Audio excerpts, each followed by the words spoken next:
उस 13 साला हामला बच्ची का अबॉर्शन करते हुए मेरा दिल कांप उठा था। उसके साथ किसी ने जुल्म किया था।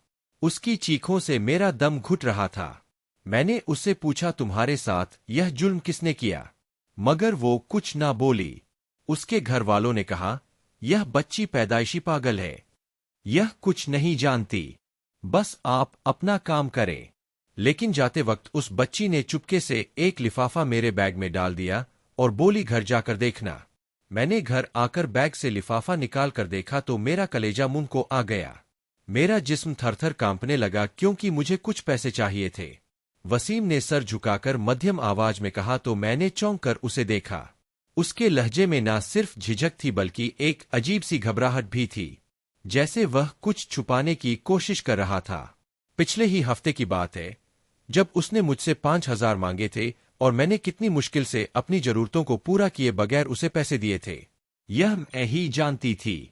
मेरे लिए इतने पैसे देना आसान नहीं था, लेकिन वसीम की जरूरत के आगे अपनी मजबूरियों को खामोश करवा देना मेरी फितरत बन चुकी थी। अभी तो मेरी तनख्वाह भी नहीं आई थी और जो थोड़ी बहुत रकम मेरे पास थी वह भी घर के खर्चे के लिए मखसूस थी। वसीम के पैसे मांगने पर मुझे बेचैनी होने लगी थी। एक तरफ मुझे उसकी जरूरत का ख्याल था, मगर दूसरी तरफ मेरा पर्स खाली था। उसे इनकार करना मेरे बस में ना था, मगर अब मेरे पास देने को कुछ था भी नहीं। सब खैरियत तो है ना? मैंने अपने इस्तराफ को छुपाते लहजे में पूछा। मेरी आवाज में फितरी तजस्सुस था, मगर उसने फौरन नजरें चुरा ली। हाँ, बस वैसे ही। उसका यह जवाब मेरे दिल में मजीद सवालात जगा गया। अगर तुम्हारे पास नहीं है तो कोई बात नहीं। वो अचानक उठ खड़ा हुआ जैसे अपने अल्फाज वापस लेना चाहता हो। मैं कहीं और से पता कर लूंगा। उसने यह कहते हुए दरवाजे की तरफ कदम बढ़ा दिए। मैं दिल ही दिल में चाहती थी कि उसे रोक लूं, उससे पूछूं कि वह वाकई किस मुश्किल में है, लेकिन मेरे पास उसे रोकने का कोई वाज जवाज ना था। मेरे लव खामोश रहे। दिल सवालों से भरा रहा और वह तेज कदमों से दरवाजे से बाहर निकल गया, जबकि उसकी पुश्त देखकर रह गई। मेरा नाम सादिया है। मैं सरकारी अस्पताल में मुलाजमा थी। दिनभर मरीजों की आवाजें, दवाइयों की बू और वार्डों में आती जाती सांसों की बेतरतीब ताल मेरे मामूल का हिस्सा बन चुकी थी। सफेद कोट, सूजी हुई आंखें और कभी कभार खामोशी से बहता कोई आंसू, यह सब अब मेरे लिए अजनबी ना रहा था। अस्पताल का माहौल इंसान को जितना मजबूत बनाता है उतना ही अंदर से खोखला भी कर देता है। शायद मैं भी अंदर से खोखली होती जा रही थी। मैं वार्ड नंबर 4 में ड्यूटी देती। यही वह जगह थी जहां दिनों की हंसी रातों की खामोशी में बदलती थी। वहीं मेरी मुलाकात ऐसे चेहरों से होती थी जिनकी आंखों में जिंदगी की लो बुझती दिखाई देती, और कुछ चेहरों पर वह सवाल होते थे जिनका जवाब शायद मौत के पास भी न होता। मैं इन सब में एक सादा सा किरदार थी, ना ज्यादा अहम ना कम, लेकिन मेरे दिल के अंदर वह सब कुछ जमा होता जा रहा था जिसे कभी किसी से कह नहीं पाई थी। मरीज आते, कुछ ठीक होकर चले जाते, कुछ कभी वापस ना जा सकते। मुझे उन सबके चेहरों के तासुरात याद रहते। बाज औकात दिल चाहता था कि किसी के पास बैठकर उसका दुख सुनूं, पर वक्त कहाँ था। कभी डॉक्टर की आवाज आती, कभी दवा का वक्त होता, कभी किसी मरीज की हालत बिगड़ जाती। सारा दिन एक दौर में गुजर जाता। अस्पताल की नौकरी मुश्किल जरूर थी, मगर मेरे लिए यह भी एक सहारे की तरह थी। घर के हालात कुछ ऐसे थे कि नौकरी छोड़ने का तस्वुर भी नहीं कर सकती थी। मैं अपने घर का वाहिद सहारा थी। एक बूढ़ी माँ, 2 नातजुर्बेकार बहनें और एक वो सीधा सा घर जहां छत से टपकता पानी भी कभी कभार दिल की हालत की तस्वीर बन जाता। अम्मा की कमर दिन ब दिन झुकती जा रही थी और छोटी बहनों की आंखों में एक अनजानी सी मासूमियत थी जो मुझे हर रोज कुछ न कुछ करने पर मजबूर करती थी। जिंदगी दिनों में नई जिम्मेदारियों में गुजरती थी। जिंदगी में कुछ भी ऐसा खुशगवार ना था सिवाय वसीम के। वो हमारे मोहल्ले में ही रहने वाला एक आम सा नौजवान था, ना दौलतमंद था, ना कोई खास काबिलियत रखने वाला, लेकिन उसकी मौजूदगी में एक मान सा था। वह जब पास सोता तो थोड़ी देर को सब बोझ हल्का लगने लगता। उसकी अम्मा और मेरी माँ पक्की सहेलियां थी।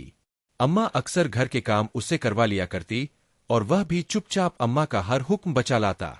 अब्बा की वफात पर भी उसने हमारा बहुत साथ दिया था, क्योंकि हमारे घर में कोई मर्द ना था और गुर्बत की वजह से हमारे रिश्तेदार हमें वैसे ही मुंह नहीं लगाते थे। ऐसे में वसीम और उसकी माँ ने बुरे हालात में हमारा जिस तरह साथ दिया था, वो किसी नेमत से कम ना था। वैसे तो मैंने कभी खुलकर उससे कोई उम्मीद नहीं बांधी, मगर दिल के किसी कोने में उसकी तरफ से एक सहारा महसूस होता था। शायद इसलिए कि वो बाकी दुनिया से मुख्तलिफ था, खामोश, शराफत से भरपूर और हद से ज्यादा ख्याल रखने वाला। हमारी मुलाकातें कभी तयशुदा ना थी, मगर हर बार अचानक होकर भी मुकम्मल लगती थी। कभी वह बाजार में सब्जी लेते हुए दिखाई देता, कभी मस्जिद के बाहर किसी बुजुर्ग को सहारा देता और कभी यूं ही राह में सलाम करता हुआ गुजर जाता। ना मैंने उसे कुछ कहा, ना उसने कभी कोई वादा किया, लेकिन फिर भी हमारे दरमियान एक खामोश रिश्ता परवान चल रहा था। बेआज मगर मजबूत। सुन सादिया, तेरे लिए एक रिश्ता आया है।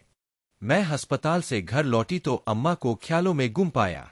मैंने अम्मा को सलाम किया तो वह चौंक कर मेरी तरफ देखने लगी। सब ठीक तो है? अम्मा किन सोचों में गुम है? मैं खुद बेहद थकी हुई थी, फिर भी अम्मा से पूछे बगैर न रह सकी। हाँ, सब ठीक है। वो खामोश हुई तो मैं बिस्तर पर लेट गई।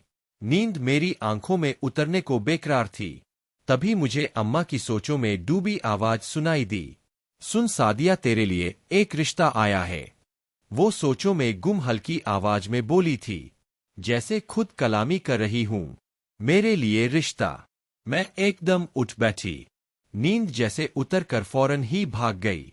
मेरा दिल एकदम जोर से धड़का। ऐसा लगा जैसे किसी ने अचानक अंदर कहीं कोई बंद दरवाजा खटखटा दिया हो। गरीब घरानों में कौन रिश्ता लाता है, वह भी एक ऐसी लड़की के लिए जिसके कंधों पर माँ और 2 बहनों की जिम्मेदारियां हो, जिसकी सुबह अस्पताल की राहदारियों में गुजरती हो और शाम अम्मा के पांव दबाते हुए। मैंने दिल ही दिल में सोचा, अगर यह वसीम के सिवा किसी और का नाम है तो हैरत की बात होगी, क्योंकि मैंने कभी किसी और को इस नजर से देखा ही नहीं था। ना ख्वाहिश की, ना गुंजाइश मिली। दिल में अगर कोई तस्वीर थी तो बस उसी एक शख्स की थी। किसका रिश्ता आया है अम्मा? मैंने खुद पर काबू पाते हुए धीमी आवाज में पूछा, मगर मेरे अंदर एक अजीब बेचैनी थी, जैसे अल्फाज से पहले जवाब जानने की जल्दी हो। वो अपनी नजमा है ना? उनके मुंह से खाला नजमा का नाम सुनकर मेरे चेहरे का रंग बदल गया। हैरानी और मायूसी एक साथ उतरी। दिल जैसे किसी उम्मीद की सीढ़ी से फिसल गया था। खाला नजमा अम्मा की पुरानी सहेलियों में से एक थी। वही नजमा जो अम्मा के अच्छे वक्तों की साथी थी। जब अब्बा जिंदा थे, अम्मा की महफिलें सजी रहती थी। हर दूसरे दिन कोई ना कोई सहेली आती, बातें होती, माज के किस्से होते और हंसी गूंजती। मगर अब्बा के जाने के बाद सब बदल गया। वो हंसी, वो रौनक सब वक्त की धूल में दब गई। एक एक करके सब सहेलियां दूर होती चली गई, जैसे अम्मा की गमजदा पेशानी देखने की किसी में हिम्मत ही ना रही हो। बस वसीम की माँ सफिया खाला ही रह गई थी, जो अब भी अम्मा की खबरगिरी करने आती, और अगर खुद ना आ पाती तो वसीम को जरूर भेज देती। शायद वजह यही थी कि उनके हालात भी हमारी तरह के ही थे। अम्मा की सहेलियों में से मुझे खाला नजमा ही सबसे बुरी लगती थी। उनकी नजरों में हमेशा एक छानबीन सी होती थी। वो मुझे ऊपर से नीचे तक ऐसी देखती जैसे मैं कोई सामान हूं। बालों की लंबाई से लेकर रंगत तक हर चीज पर उनकी राय जरूर होती। कभी कहती तुम्हारा रंग तो सांवला ही पड़ता जा रहा है, कभी कहती बाल बहुत पतले हैं, तुम्हारे लंबे तो है मगर चूहे की पूंछ जैसे है। ऐसे बालों को तो संभालने के लिए सुबह शाम तेल लगाना पड़ता है। उनके जुमले मुझे हमेशा याद रहते। मैं अंदर ही अंदर कुढ़कर रह जाती। मेरी जिंदगी में कहाँ वक्त था कि आईने के सामने खड़ी होकर बालों पर तेल मलती फिरूं। मेरे हाथों में हमेशा राशन की थैली या दवाइयों का नुस्खा होता। कभी बहनों की किताबें, कभी अम्मा की दवाइयाँ। मेरी जिंदगी में खुद के लिए फुर्सत का एक लम्हा भी कहाँ था। खाला नजमा, क्यों अम्मा? मैंने उलझन से भरपूर लहजे में पूछा। हाँ, वो अपने बेटे के लिए तेरा रिश्ता लाई है, अम्मा धीरे से बोली तो मैं चौंक गई। अम्मा के लहजे में ना जोश था ना कोई खुशी। अम्मा, वो क्यों रिश्ता ले आई भला? उनको तुम वैसे ही अच्छी नहीं लगती। मुझ में 1000 नुक्स निकालती है वो, मैंने चिरकर कहा और दोबारा सोने लेट गई। हाँ, शायद इसीलिए तुझ पर इतनी नजर रखती थी कि तुझे अपने बेटे के लिए सोच रखा था। तू भी सोच समझ ले। अच्छा कमाता है, एफए भी कर रखा है, सुलझा हुआ शरीफ है। अम्मा की बात सुनकर मैं चौंक गई। भला शादी के लिए इन सब चीजों की जरूरत थोड़ी ही होती है। जो दिल को भला लगे उसको अपनाना चाहिए। मैं दिल ही दिल में सोच कर रह गई। अम्मा तू मना कर दे। मैंने करवट बदली और साफ इनकार कर दिया। मुझे नहीं करनी खाला नजमा के बेटे से शादी। खाला नजमा मुझे अच्छी नहीं लगती। मैं इनकार का और क्या बहाना लगाती। लो जी कर लो गल। अम्मा कहका लगाकर हंस दी। तुझे शादी नजमा से करनी है या उसके बेटे से? अम्मा की हंसी सुनकर मेरा दिल मजीद जल गया। अम्मा ना जाने वसीम के बारे में क्यों नहीं सोचती। देख अम्मा, मैं रुखसत होकर चली जाऊंगी तो तेरे घर का खर्चा कौन उठाएगा? मैं एक बार फिर उठ बैठी, इससे पहले कि अम्मा इस रिश्ते को लेकर संजीदा हो। मुझे अम्मा का दिमाग किसी और तरफ लगाना था। मेरी बात सुनकर अम्मा का चेहरा बुझ सा गया, यानी तीर सही निशाने पर लगा था। बाद की बाद में देखेंगे, सिर्फ तेरी कमाई खाने के लिए मैं तुझे सारी जिंदगी बिठाकर तो नहीं रख सकती। अम्मा धीरे से बोली और अपना सामान समेट कर बाहर को चल दी। अरे अम्मा मेरी बात तो सुन। मैंने जल्दी से अम्मा का बाजू थामकर उन्हें बिठाया। देख अम्मा, मैं शादी जरूर करूंगी, पर अभी कहाँ, मेरी उम्र ही क्या है। इतनी जल्दी क्या है शादी करने की? मेरी आवाज में जिद भी थी और दलील भी। और खाला नजमा को तो तू अच्छी तरह जानती है। उनकी नजर मुझ पर नहीं, मेरी तनख्वाह पर है। वह चाहती है कि मैं उनकी बहू बनने के साथ उनकी कमाई का जरिया भी बन जाऊं।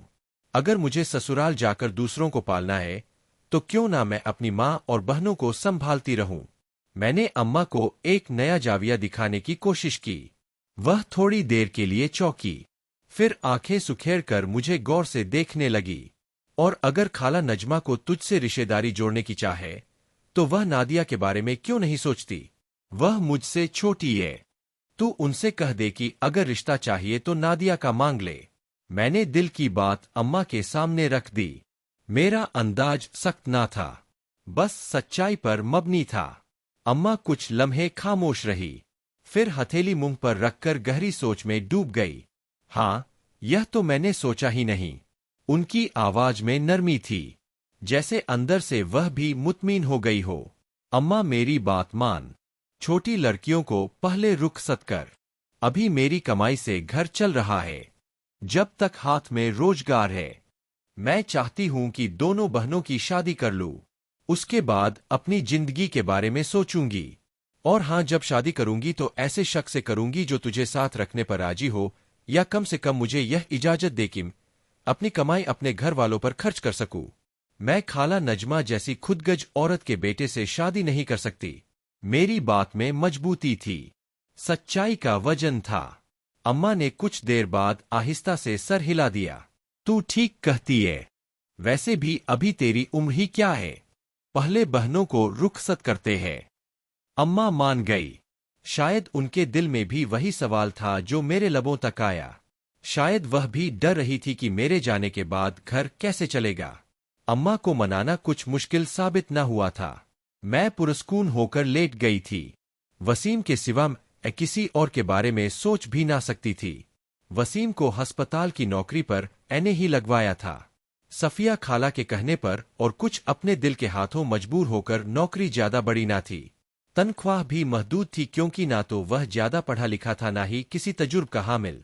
मगर मुझे उम्मीद थी कि अगर वह मेहनत करे, मुस्तकिल मिजाजी से अपना काम निभाए, तो वक्त के साथ उसकी तनख्वाह भी बढ़ सकती थी और इज्जत भी। लेकिन रफ्ता रफ्ता मुझे महसूस होने लगा कि वसीम सिर्फ नौकरी को निभाने आता था, दिल से करने नहीं। वो ज्यादातर वक्त सिर्फ ड्यूटी खत्म होने का इंतजार करता। काम में दिलचस्पी का फुकदान साफ नजर आता था। मगर सफिया खाला मुतमीन थी कि चलो घर का खर्च कुछ संभलेगा। वसीम के जाती अखराजात रोजब रोज बढ़ते जा रहे थे। वह आए रोज पैसों का तकाजा करने लगा। शुरू में मैं कुछ कहे बगैर उसे रकम देती रही। आखिर वो मेरे दिल के बहुत करीब था। मैं उसे इनकार कैसे करती? मेरे दिल में उसके लिए बेहद इज्जत थी, मोहब्बत थी। वसीम मेरे लिए किसी पैसे या चीज से बढ़कर था, लेकिन मेरी अपनी जिंदगी भी कम उलझी हुई ना थी। मेरी तनख्वाह का बेशतर हिस्सा अम्मा के इलाज, बहनों की पढ़ाई और घर के खर्च में लग जाता। महीना शुरू होने से पहले ही जैसे अखराजात दरवाजे पर खड़े होते। वसीम कभी किसी बहाने, कभी बगैर बहाने के पैसे मांगता रहा, हर हफ्ते, और कभी कभी दूसरे ही हफ्ते फिर आ जाता। मैं अगर कभी यह कह देती कि मेरे पास पैसे नहीं है, तो वह खामोशी से उठ जाता। बस इतना कहता, मैं कहीं और से देख लूंगा, और चला जाता। मगर फिर चंद दिन बाद वही सवाल लेकर दोबारा लौट आता। मैं सोचती थी वो सबसे पहले मेरे पास क्यों आता है। मैंने कई बार पूछा भी कि उसे आखिर इन पैसों की जरूरत क्या थी, मगर वो कभी वाज जवाब ना देता। अब दिल में बेचैनी पैदा होने लगी थी। वो शख्स जिससे मैंने ख्वाब बांध रखे थे, जो मेरे ख्यालों में मेरे शरीके हयात का दर्जा रखता था, आखिर वह क्या कर रहा था? इतनी रकम कहाँ जा रही थी? मुझे वसीम की खामोशी और उसके बार बार मांगने का सिलसिला परेशान करने लगा था। वो शख्स जिसे मैंने सब कुछ समझा, वो मुझे अब उलझाने लगा था। एक रात में अस्पताल में नाइट ड्यूटी पर मामूर थी। रात गहरी हो चुकी थी, हर तरफ खामोशी छाई हुई थी, सिर्फ इमरजेंसी वार्ड की रोशनियां जाग रही थी। अचानक शोर बुलंद हुआ। एक कमसिन बच्ची को लाया गया जो बुरी तरह चीख रही थी। उसकी हालत देखकर दिल कांप उठा। वह दर्द से तड़प रही थी, पेट को दोनों हाथों से पकड़कर बिलक रही थी। मैं हैरत से उसे देखने लगी। दिल में खौफ सा उतर आया। डॉक्टर और नर्सें फौरन इंजेक्शंस तैयार होने लगे और बच्ची को फौरन इमरजेंसी में दाखिल कर लिया गया। उस वक्त तक भी वही मौजूद थी। मेरे कदम जैसे जम गए हो। बच्चे की चीखें रात के सन्नाटे को चीरती जा रही थी। वह सारी रात कराती रही। मैं ड्यूटी के साथ साथ दिल ही दिल में परेशान होती रही कि आखिर इतनी कम उम्र बच्ची को ऐसा क्या हुआ है जो वो इतने शदीद दर्द में मुब्तला है। कुछ देर बाद एक नर्स मेरे करीब से गुजरी तो मैंने हिम्मत करके सवाल किया, क्या हुआ है? इतने दर्द में क्यों है? वो हामला है। दर्द इसी वजह से है। हमने दवा दे दी है, इंजेक्शन लगा दिया है, अभी थोड़ी देर पहले सो गई है। नर्स उजलत में कहते आगे बढ़ गई, जबकि यह सुनकर मेरे जिस्म में झरझरी सी दौड़ गई। मेरे कदम लड़खड़ा गए। वो सिर्फ 13 बरस की बच्ची थी, एक मासूम जिसकी आंखों में अभी दुनिया के रंग भी पूरे नहीं उतरे थे। मेरे जहन में फौरन अपनी छोटी बहन की तस्वीर घूम गई। वह भी तो बस 14 से 15 साल की है, मासूम, नादान और दुनिया से बेखबर। मैं सोचने लगी, ऐसा जुल्म कौन कर सकता है? इतनी कम उम्र बच्ची के साथ इतना बड़ा गुनाह। मेरा दिमाग जैसे घूमने लगा। मैं चीखना चाहती थी, रो पड़ना चाहती थी, उन जालिमों को चेहरा दर्द चेहरा पहचान कर सजा देना चाहती थी। मेरे दिल में गुस्से की आग भड़क उठी। अस्पताल में इस तरह के केस रोज आते थे, मगर यह केस कुछ और था। मैं उससे जुड़ गई थी शायद इसलिए कि बच्ची झनी तौर पर भी नॉर्मल नहीं थी। वह तो किसी को ना भी नहीं कह सकती थी। उसके साथ ऐसा सलूक करने वाला आखिर इंसान कहलाने के काबिल कैसे हो सकता था? और फिर उसके माँ बाप की हालत देखकर दिल मजीद दुख से भर गया। वो गुमसुम पथराए हुए चेहरे लिए कोने में बैठे थे। पहले ही एक झनी माजूर बच्चे की परवरिश उन पर बोझ नहीं, एक आजमाइश थी। अब यह सदमा उनकी हिम्मत तोड़ चुका था। मैंने उनके चेहरों पर सिर्फ गम नहीं, बेबसी भी देखी थी। उस रात मेरी रोज जख्मी हो गई। उस एक बच्ची ने मेरी आंखों के सामने पूरे मुआशरे का चेहरा नंगा कर दिया था। कुछ दिनों में उस बच्ची की हालत बेहतर होने लगी थी। वो क्योंकि झनी तौर पर माजूर थी, इसलिए बिस्तर पर कम ही ठहरती और अस्पताल के वार्डों में बेमकसद घूमती रहती। कभी किसी के पास जा बैठती, कभी किसी वार्ड में दाखिल हो जाती और कभी यूं ही मुस्कुराती रहती जैसे कुछ हुआ ही ना हो। वो कई बार मेरे कमरे में भी आ चुकी थी। एक दिन जब मैं फाइलों में मशरूफ थी, वो चुपचाप अंदर आ गई। मैंने उसे देखा और कहा, बैठ जाओ, मैं तुम्हारे लिए पानी लाती हूँ। मैंने करीब पड़े कूलर से गिलास भरकर उसे पानी दिया। उसने खामोशी से पानी पीना शुरू किया। वो मामूल से ज्यादा खामोश लग रही थी। उसके चेहरे पर एक अजीब सी संजीदगी थी, जैसे कुछ कहना चाहती हो मगर अल्फाज नहीं मिल रहे थे। मेरे दिल में बार बार यह सवाल उठता था कि आखिर इसके साथ यह जुल्म किसने किया। मैं समझती थी कि शायद यह सब उसके किसी करीबी ने किया होगा, कोई चचा या कजिन जो उसे जानता हो। मैंने कई बार उससे यह बात पूछने की कोशिश की, मगर वो या तो खामोश रहती या बात को बदल देती। उसी दिन जब वह पानी पी चुकी तो अचानक बोली कि अगर मैं तुम्हें बता दूं कि यह सब किसने किया है तो तुम परेशान हो जाओगी। मैं चौंक गई और उसे गौर से देखने लगी। वो अपने अंदाज में बेसाख्ता बोलती गई। मैं कुछ बोल ना सकी। उसकी आवाज में वह दर्द छुपा था जो किसी बच्चे को सहना नहीं चाहिए था। वह बोली कि जो वह मेरे साथ कर चुका है वह तुम्हारे साथ भी वही करेगा। यह सुनकर मेरे दिल में हौल सा उठा। मैंने उसे मजबूत लहजे में जवाब दिया कि अगर तुम मुझे बता दोगी तुम खामोश नहीं बैठूंगी। मैं उसे छोड़ूंगी नहीं। मैं कमजोर नहीं हूं। तुम जैसी बच्चियों पर जुल्म करने वालों को अंजाम तक पहुंचाना मेरी जिम्मेदारी है। मैंने पूरे एतमाद से कहा। वो मेरी तरफ हैरत से देखने लगी। उसकी आंखों में बेकीनी साफ झलक रही थी, जैसे यकीन करना उसके बस से बाहर हो। क्या तुम वाकई ऐसा करोगी? उसने धीमी आवाज में पूछा। मैंने फौरन असबात में सर हिलाया। हाँ, क्यों नहीं? तुम सिर्फ सच बताओ, बाकी मुझ पर छोड़ दो। मैंने उसके सामने पूरे यकीन से बात की, मगर वो खामोश हो गई। उसने निगाहें झुका ली और मेरे सामने रखी फाइल पर नजरें जमा दी, जैसे उनसे कुछ पढ़ने की कोशिश कर रही हो। हालांकि उसकी आंखों में सन्नाटा था, जैसे अंदर कुछ टूट चुका हो। मैंने समझा शायद वह नहीं जानती कि उसके साथ जुल्म करने वाला कौन था, या शायद उसके झन ने इस अजियत को भुला दिया हो। मैंने दोबारा अपने काम की तरफ तवज्जो दी और लिखाई में मशरूफ हो गई। अचानक उसके उठने की आवाज आई। मैंने बेधानी में सर उठाकर देखा तो वह खिड़की की जानिब मुंजमिद खड़ी थी। उसका चेहरा एकदम सफेद हो गया था, जैसे खून खींच गया हो। आंखें खौफ से फैल गई थी और हाथ कांपने लगे थे। मैंने फौरन निगाह खिड़की की तरफ दौड़ाई और चौंक गई। बाहर वसीम खड़ा था। वो शायद किसी काम में मशरूफ था या किसी मरीज के साथ था, मगर उसकी मौजूदगी ने बच्ची को जैसे झंझोर दिया था। वो साकित खड़ी उसे घूर रही थी, जैसे किसी आसेब को देख लिया हो। मैं अभी उसकी हालत समझने की कोशिश ही कर रही थी कि वो कपकपाती आवाज में बोली वही था जिसने मेरे साथ यह सब किया। मैं सुनकर सुन हो गई। मेरी सांसें थम गई। कौन? कौन वो? मैंने हैरत से पूछा। मेरी आवाज कांप गई थी। हाँ, वही। मैंने उसे तुम्हारे साथ भी देखा है। क्या वह तुम्हारा भाई है? वो तुम्हारे साथ भी वही कुछ कर सकता है जो उसने मेरे साथ किया। बच के रहना उससे। यह कहते ही वह खामोश हो गई, मगर उसके चेहरे पर खौफ की शिद्दत बढ़ गई थी, जैसे उसने अभी अभी कोई जहर निगला हो। मेरे जिस्म में झरझरी सी दौड़ गई। मेरी जुबान गंग हो गई।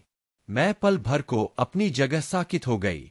वसीम, वो वसीम जिसे अपना सब कुछ समझती थी, जिसके साथ मैंने ख्वाब बांधे थे, जिसके लिए मैंने अपनी जिंदगी के कई रास्ते बदल दिए थे। नहीं, तुम झूठ बोल रही हो। मेरे मुंह से बेसाख्ता निकला। वो तुम्हें जानता तक नहीं। वो तुम्हारे साथ ऐसा क्यों करेगा? मेरी आवाज में गुस्सा नहीं था बल्कि सदमा था। वो मेरे इनकार पर खामोश हो गई। बस एक नजर मेरी तरफ डाली, ऐसी नजर जो दिल पर गहरे निशान छोड़ जाए। वो धीरे से बोली, वो मुझे भी जानता है और तुम्हें भी। मैं साकित रह गई। वो झनी माजूर लड़की किस तरह इत्माद के साथ बात कर रही थी। अब की बार मेरा दिल लरसने लगा। मेरे दिमाग में जैसे धुंध छा गई हो। मुझे यकीन नहीं आ रहा था कि जो कुछ सुन रही हूं वह सच हो सकता है। मैं वसीम पर एतबार करती थी, उस पर अंधा एतमाद किया था, लेकिन अब दिल के एक कोने में सवाल उठने लगा। क्या वाकई में उसे इतना जानती हूं जितना समझती थी? क्या वही वसीम था जो उस मासूर लड़की का गुनहगार था? अस्पताल की ड्यूटी खत्म करने के बाद जैसे ही मैं बाहर निकली, मुझे वसीम अस्पताल के बेंच पर बैठा नजर आया।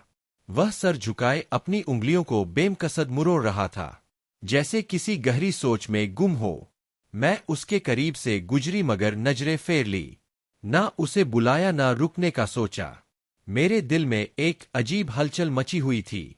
आज जो कुछ मैं सुन चुकी थी, उसके बाद वसीम के चेहरे पर नजर डालना भी मेरे लिए अजियत बन चुका था। मेरे दिल में उसके लिए नफरत पैदा हो चुकी थी। एक ऐसी मासूम और झनी तौर पर कमजोर लड़की के लबों से निकली बात कोई मजाक नहीं थी। उसकी आंखों का खौफ, उसके लहजे की कपकपाहट, वो सब कुछ झूठ नहीं हो सकता था। और अगर वह सच था तो फिर वसीम गुनहगार था। मैंने कदम तेज कर दिए, वसीम को मुकम्मल नजरअंदाज करते हुए आगे बढ़ गई। वो शख्स जिसके लिए मैंने अपनी जिंदगी के कई साल गुजारे, आज मेरे दिल से उतर चुका था। वो मेरे एतमाद, मेरी इज्जत, मेरी मोहब्बत सब कुछ रौंद चुका था। सुनो सादिया, पीछे से वसीम की आवाज उभरी, मगर मैंने कदम और तेज कर दिए। मैं नहीं चाहती थी कि उसकी आवाज दोबारा मेरे कानों से टकराए। मैं नहीं चाहती थी कि वह मेरे नाम को अपनी जुबान से पुकारे। सादिया, इस बार उसकी आवाज बुलंद हुई, जैसे परेशान हो। मैं रुक गई। गुस्से और दुख ने मुझे अपनी जगह रुकने पर मजबूर कर दिया। आहिस्ता से पलटी, चेहरा सख्त था, आवाज में करवाहट थी। क्या तकलीफ है तुम्हें? वह मेरी सर्द मैरी पर हैरतजदा रह गया। शायद वह कभी मेरे लहजे में यह तलखी सुनने का आदी ना था। उसने हिचकिचाते हुए कहा, मैं तुमसे पैसे नहीं मांगूंगा। अगर यही मसला है तो शायद उसे लगा कि मेरे रवैया की वजह सिर्फ वो उधार रकम थी जो वह वक्तन फवन मांगा करता था। मैंने तंजिया मुस्कुराहट दबाई, दिल में खालीपन महसूस किया। जो कुछ भी दिया था मैंने, वह सब तुम अपने पास रखो। मुझे कुछ वापस नहीं चाहिए, बल्कि अब के बाद मुझसे कभी कुछ मांगने की कोशिश मत करना। मेरे सामने भी मत आना। मैंने वही कहा जो मेरे दिल में था। एक एक लफ्ज मेरे अंदर की टूट-फूट का अक्स था। वसीम हक्का बक्का सा रह गया। तुम कैसी बातें कर रही हो? वो घबरा कर बोला। आखिर हुआ क्या है? उसके चेहरे पर हैरत, बेबसी और सवाल सब कुछ था। मगर अब मैं वह सादिया नहीं थी जो हर बात पर उसके लहजे की नरमी ढूंढती, हर वजहात को सच मानती। मेरे अंदर की मोहब्बत उस लम्हे मर चुकी थी। मेरी खामोशी उसके लिए जवाब थी। वसीम जिसे अपना सब कुछ समझ बैठी थी, वो मेरे लिए अब अजनबी से भी बदतर हो चुका था। मैं वसीम को हैरत से छोड़कर आगे बढ़ गई। नजमा ने साफ इनकार कर दिया था नादिया के रिश्ते के लिए। उसका कहना था कि वकास तुझे पसंद करता है और वह तुझसे ही शादी करेगा। यह सुनकर मेरे तन बदन में आग लग गई। मैं जली भुनी घर में दाखिल हुई तो अम्मा ने मुझे एक और मनहूस खबर सुनाई। मेरा दिल जलकर राख हो चुका था। तू सोच ले, ऐसे रिश्ते बार बार नहीं आते। अम्मा का लहजा हमेशा की तरह फैसला कुन था। वो यह रिश्ता किसी सूरत हाथ से जाने देना नहीं चाहती थी। अम्मा, तू जो सोच रही हो वही करो। मुझे इस मामले पर कुछ नहीं कहना। मुझे कोई एतराज नहीं। मैं जानती थी कि मेरा इनकार कुछ ना बदलेगा। मेरे जज्बात और मेरी माजी की इस घर में कोई कीमत ना थी। और अब वैसे भी मुझे वसीम से शादी नहीं करनी थी, तो जब वो नहीं तो कोई भी हो, क्या फर्क पड़ता था। 2 दिन बाद ही बात पक्की कर दी गई। खाला नजमा ने वकास के लिए हाँ कर दी और अम्मा ने बगैर मेरी मर्जी जाने सब तय कर लिया। मैंने खामोशी साध रखी थी। ना तो बोलने का दिल था, ना इनकार करने की हिम्मत। नजमा खाला को शायद इकरार की उम्मीद ना थी। उनकी खुशी का कोई ठिकाना ना था। वो अगले दिन ही ढेरों सामान के साथ आ पहुंची। मैं तो इसी हफ्ते धूमधाम से मंगनी करूंगी। अपनी लाडली बहू पर सारे अरमान निकालूंगी। वो बार बार मेरा माथा चूमती। सादा सा मंगनी का फंक्शन रखा गया जिसमें ना खुशी थी ना रौनक। मेरे चेहरे पर खामोशी जम गई थी। मैं सिर्फ वसीम के खोने का ही नहीं, उसकी रूह के मरने का सूख मना रही थी। दिल तो चाहता था कि उसके खिलाफ पुलिस में जाकर बयान दूं, पर शायद कहीं ना कहीं कोई मोहब्बत बाकी थी जो अभी तक यह कदम ना उठा सकी थी। मंगनी मेरी वकास से थी, मगर मेरे जहन में हर पल वसीम ही था। लाख झलकने की कोशिश करती, मगर फिर कहीं ना कहीं से चला आता। रस्म कब शुरू हुई, कब खत्म, मुझे कुछ मालूम ना हुआ। मैं अपने हवास में ही कहाँ थी। मैं अपने हाथों को तक रही थी, जिनमें हल्की सी मेहंदी लगी थी। ना जाने क्या कुछ उन हाथों से फिसल चुका था। वसीम की मोहब्बत रेत की मान ना जाने कब की मुट्ठी से निकल गई थी। दिल की जगह बस एक दर्द धड़क रहा था और लब बेहद खामोश थे। अम्मा की आंखें भी आंसू से भरी थी। तू हमें छोड़ जाएगी, वो ना जाने कितनी बार मुझे गले लगा चुकी थी, मगर मैं तो जैसे पत्थर बन गई थी। बस अब तू शादी की तैयारी कर, मैं अपनी बहू को ज्यादा देर तेरे पास नहीं छोड़ सकती। वकास की मां जाते जाते यही बात दोहराती रही और मेरा दिल बैठता ही चला गया। नींद आंखों से कोसों दूर थी। मैं माथे पर हाथ रखे करवट पर करवट बदल रही थी, क्योंकि आज सभी थके हुए थे, लिहाजा सभी जल्दी सोने लेट गए। मेरा दिल बेहद घबरा रहा था, लिहाजा मैं सहन में चली आई, मगर नींद यहां भी नाराज थी, जबकि सर दर्द से फटा जा रहा था। उसी लम्हे दरवाजे पर आहिस्ता सी दस्तक हुई। मैं चौंक गई और फौरन सीधी होकर बैठ गई। इस सन्नाटे में यह दस्तक किसी धमाके से कम ना थी। दिल की धड़कन एक लम्हे को रुकी, फिर तेज हो गई। मैं आहिस्ता से दरवाजे के पास आई और झांक कर देखा। वसीम था। मेरी आंखें फट गई, दिल जैसे हलक में आ गया। वो दरवाजे के बाहर खड़ा था और बार बार आसपास देख रहा था, जैसे किसी से छुप रहा हो। उसकी शक्ल देखते ही मेरे जिस्म में खौफ की सर्द लहर दौड़ गई। मैंने फौरन दरवाजा बंद करने की कोशिश की, मगर उसने दरवाजे पर हाथ रखा और जोर लगाकर अंदर चला आया। यह क्या कर रहे हो तुम? मैं फौरन एकदम पीछे हुई थी। सादिया, एक बार बात सुन लो। मंगनी तो तुमने कर ही ली है, मुझे तो बता दो मेरा क्या कसूर है। मैं ठटक गई।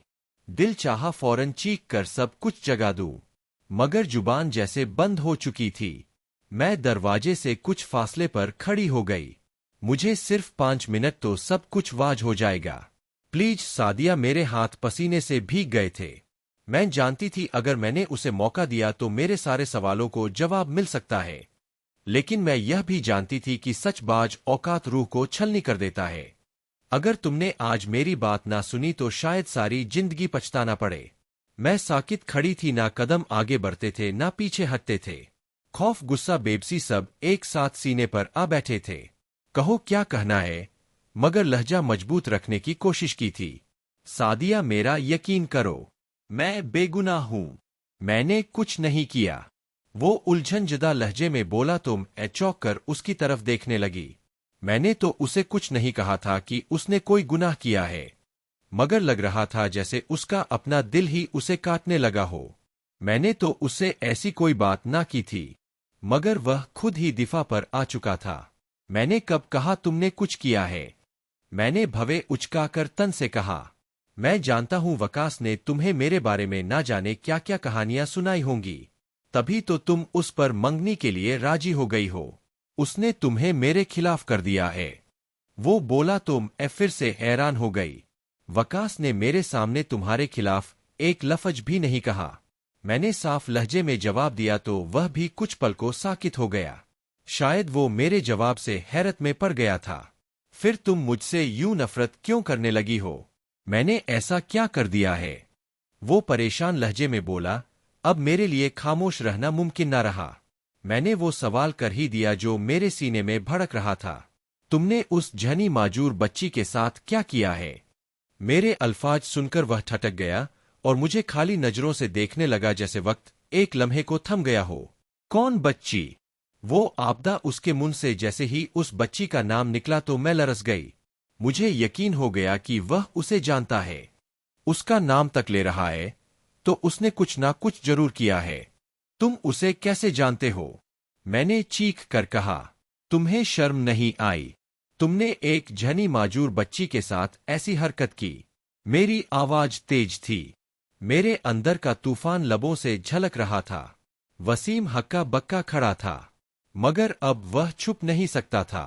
तुम ही थे, तुमने उसे बर्बाद किया। एक झनी माजूर बच्चे के साथ यह सब करते तुम्हें शर्म ना आई? मेरी आवाज फट गई थी। उसके चेहरे से रंग जैसे उड़ गया हो। उसकी आंखों में इतना खौफ था कि अल्फाज बेचैन हो गए। वो चीख कर बोला, वो मेरे मोहल्ले की बच्ची है, मैं उसे जानता हूं, मगर मैंने कुछ नहीं किया। यह इल्जाम है मुझ पर। उसका मुजरिम नहीं वकास है। वह चीख कर बोला तो मैं गुंग रह गई। तुम वकास पर इल्जाम लगा रहे हो। मैं सदमे से बोली थी, तुम्हें अपना गुनाह तस्लीम कर लेना चाहिए। अच्छा, क्या सबूत है तुम्हारे पास कि मैं गुनहगार हूं? वो तेज लहजे में बोला। वही बच्ची मेरे सामने गवाह की सूरत में मौजूद है। मैंने उसके चेहरे पर जो खौफ और लरजराहट देखी थी, उसके बाद किसी और सबूत की जरूरत ही नहीं रहती। वो तुम्हें पहचानती है, और उसी ने इशारे से बताया था हफ्ते की शाम तुम मेरे कमरे की खिड़की के बाहर खड़े थे, और वह तुम ही थे जिसने उसकी जिंदगी को बर्बाद किया। तुम उसके मुजरिम हो। मैं बिला वजह तुम पर इल्जाम क्यों रखूंगी? मेरे पास वो लड़की खुद मौजूद है जो तुम्हारे बच्चे की मां बनने वाली है। मैंने चीख कर कहा तो वह मुझे हैरत से देखने लगा। यह सब झूठ है, ऐसा कुछ नहीं है। वह तुम्हारी नजरों का धोखा है।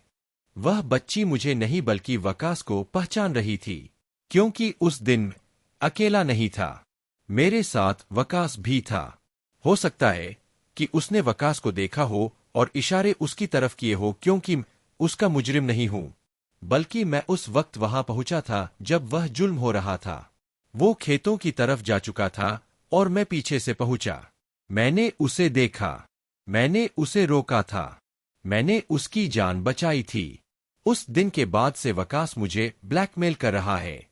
वो मुझसे पैसे मांग रहा है और धमकियां दे रहा है कि अगर मैंने जुबान खोली तो वह मुझे ही मुजरिम साबित कर देगा।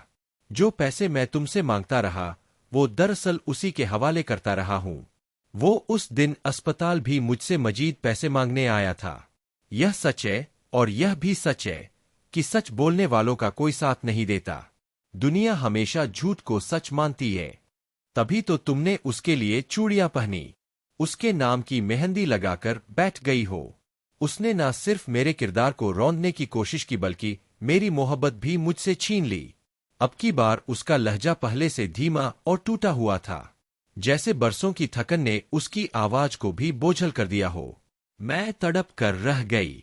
मोहब्बत हमारे दरमियान हमेशा खामोश रही थी।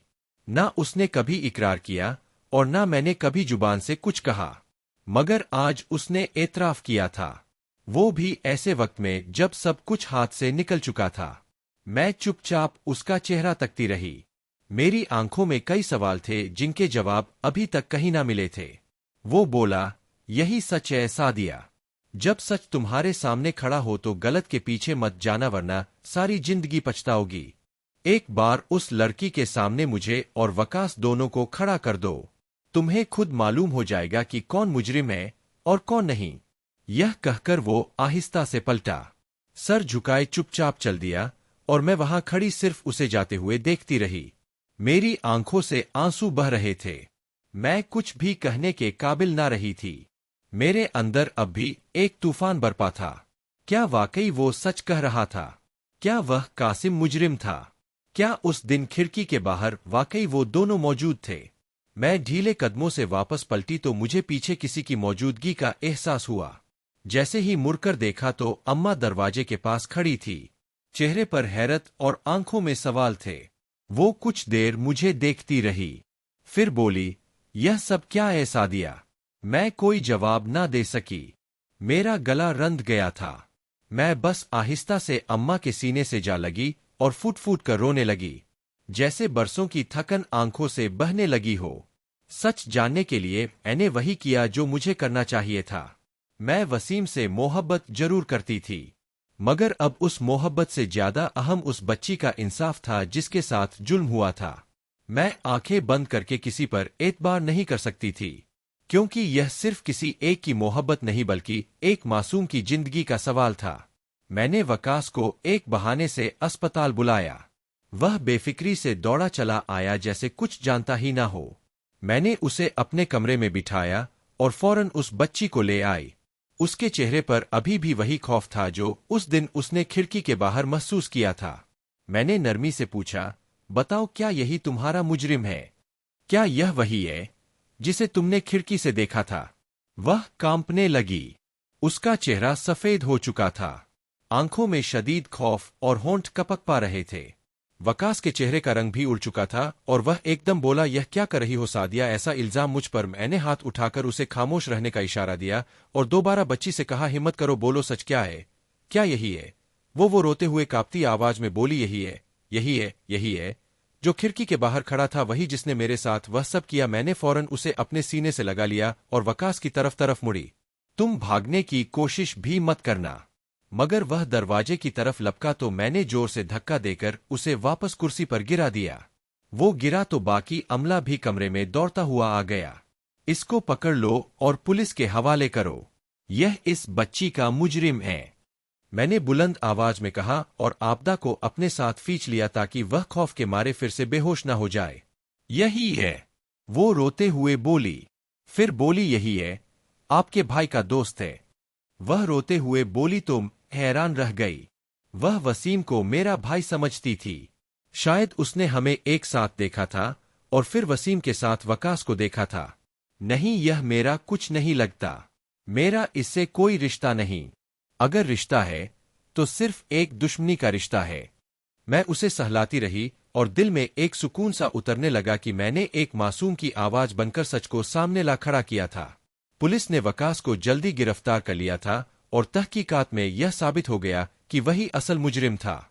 उसके खिलाफ सबूत इतने वाज थे कि इनकार की कोई गुंजाइश बाकी ना रही। मेरी रूह को सुकून मिला कि मजलूम को इंसाफ मिल गया था। मैं वसीम के सामने शर्मिंदा जरूर थी, लेकिन उसने मेरे दिल की उलझन और मजबूरी को समझा और बिना शिकवा किए मुझे माफ कर दिया। उसके लहजे में वही नरमी और मोहब्बत थी जो पहले दिन से थी। शायद इसी सच्चाई ने मुझे उससे मजीद करीब कर दिया था। यह सारी सूरत हाल का सिर्फ इतना फायदा हुआ था कि उसने मुझसे इकरार मोहब्बत कर लिया था। अम्मा ने भी सच जानने के बाद फौरन वकास से मंगनी खत्म कर दी। वकास की माँ अलग शर्मिंदा थी कि उसके बेटे ने किसी मासूम के साथ किस कदर जुल्म किया था। सफिया खाला अगले ही हफ्ते वसीम का रिश्ता लिए चली आई थी। तुमने मंगनी करने में बहुत जल्दी कर दी थी। मैं तो कब से सोच कर बैठी थी कि सादिया को ही अपनी बहू बनाऊंगी।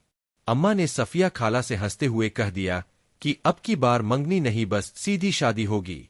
सब कुछ जैसे ठीक हो गया था। वसीम का साथ, अम्मा की रजामंदी और आपदा जैसी मासूम जान को इंसाफ। मेरे लिए यही सबसे बड़ी जीत थी।